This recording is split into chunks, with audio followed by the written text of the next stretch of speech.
क्या तुम्हें birth certificate चाहिए या मैरिज सर्टिफिकेट चाहिए या डेथ सर्टिफिकेट चाहिए? हाय गाइस, इस वीडियो में हम बात करेंगे कि आपको सीयूईटी और दिल्ली यूनिवर्सिटी के लिए कौन कौन से डॉक्यूमेंट्स चाहिए होते हैं, डिटेल से बात करेंगे। तो मेरा नाम है साहिल। इस वीडियो को बिना किसी देरी के स्टार्ट करते हैं। देखो यार, डॉक्यूमेंट की इन्फॉर्मेशन तो हमारे पास होनी ही चाहिए कि मुझे किस टाइप के डॉक्यूमेंट की रिक्वायरमेंट है, और इससे ये फायदा होगा कि हमें बाद में दिक्कत नहीं आएगी डॉक्यूमेंट से रिलेटेड जितनी भी है, और हमारे पास टाइम के साथ डॉक्यूमेंट रेडी होंगे। पहले मैं आपको सीयूईटी के हिसाब से बताऊंगा, फिर डीयू के हिसाब से बताऊंगा। तो यार वीडियो में आगे बढ़ते हैं हम लोग। देखो, अब मैंने जो भी डॉक्यूमेंट है उनको कैटेगरी वाइज सेपरेट किया है, मतलब जो भी अलग अलग स्टूडेंट अलग कैटेगरी में होगा उसके हिसाब से अलग डॉक्यूमेंट्स होंगे। तो स्टार्ट करते हैं हमारे सबसे पहले जनरल स्टूडेंट्स के लिए। देखो यार, जनरल स्टूडेंट को कोई भी डॉक्यूमेंट नहीं चाहिए। ये पागल हो गया। मैं पागल नहीं हुआ हूँ, मैं आपको समझाता हूँ कि कैसे आपको डॉक्यूमेंट नहीं चाहिए होते हैं। ठीक है, मेरी बात ध्यान से सुनना। सबसे पहले आपको क्या क्या चाहिए होता है? 10th की मार्कशीट, 12th की मार्कशीट, आपकी फोटो और आपका एक पहचान पत्र, जो कि हो सकता है पासपोर्ट, आधार कार्ड, ड्राइविंग लाइसेंस। आधार कार्ड सबके पास होता है, ठीक है। और फोटो और सिग्नेचर बेसिक चीजें ये सबके पास होती ही है, नहीं होती तो क्लिक करवा लेना बस। और मैंने ऐसा क्यों बोला कि आपको नहीं चाहिए होते, क्योंकि आपको स्कूल से ये सारे डॉक्यूमेंट अपने आप मिलते हैं। 10th की मार्कशीट, और आप सोच रहे होंगे अभी तो हमारा एग्जाम का रिजल्ट भी नहीं है, तो 12th के लिए आपको अवेटेड लिखना पड़ता है। तो इस हिसाब से जनरल स्टूडेंट को कोई भी डॉक्यूमेंट नहीं चाहिए होता है, क्योंकि उनके पास वो ऑलरेडी होते ही हैं।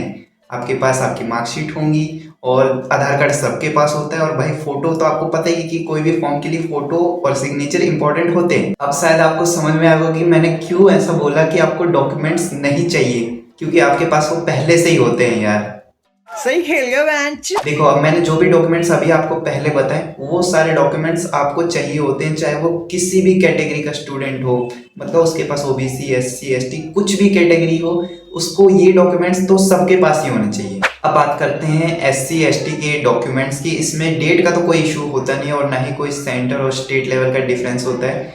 तो आपके पास जो डॉक्यूमेंट है वो चल जाता है। देखो, ओबीसी में बात होती है कि हमारे लेवल की, या तो वो स्टेट लेवल का होगा या सेंट्रल लेवल का। सेंट्रल लेवल मतलब ऑल ओवर इंडिया का होगा, और स्टेट लेवल मतलब आप जिस भी स्टेट की कैटेगरी में आते हो, मतलब जिस स्टेट से आप हो उसके लिए ओबीसी में वैलिड हो, ना कि इंडिया लेवल। तो फर्स्ट बात हमारी ये है कि आपका सेंट्रल लेवल का होना चाहिए, और दूसरी बात है इसकी डेट होनी चाहिए आपका 31 मार्च 2023 के बाद का होना चाहिए सीयूईटी के लिए। और ईडब्ल्यूएस के लिए भी जान लेते हैं, इसमें स्टेट या सेंटर का कोई भी इशू नहीं होता, बस इसका डेट होनी चाहिए आपकी 31 मार्च 2023 के लिए। अब जान लेते हैं दिल्ली यूनिवर्सिटी के लिए कौन कौन से डॉक्यूमेंट हमारे पास होने ही चाहिए।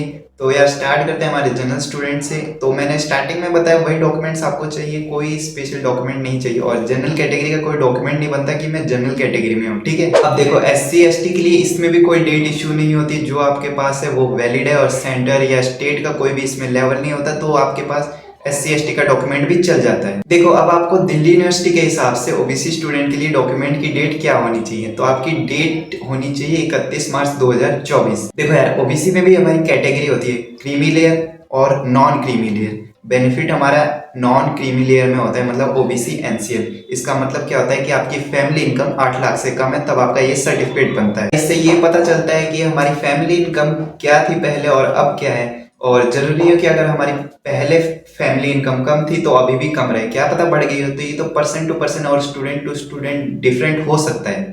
बेसिक सी बात थी और इम्पोर्टेंट बात थी, बट आपको यार पता होनी चाहिए।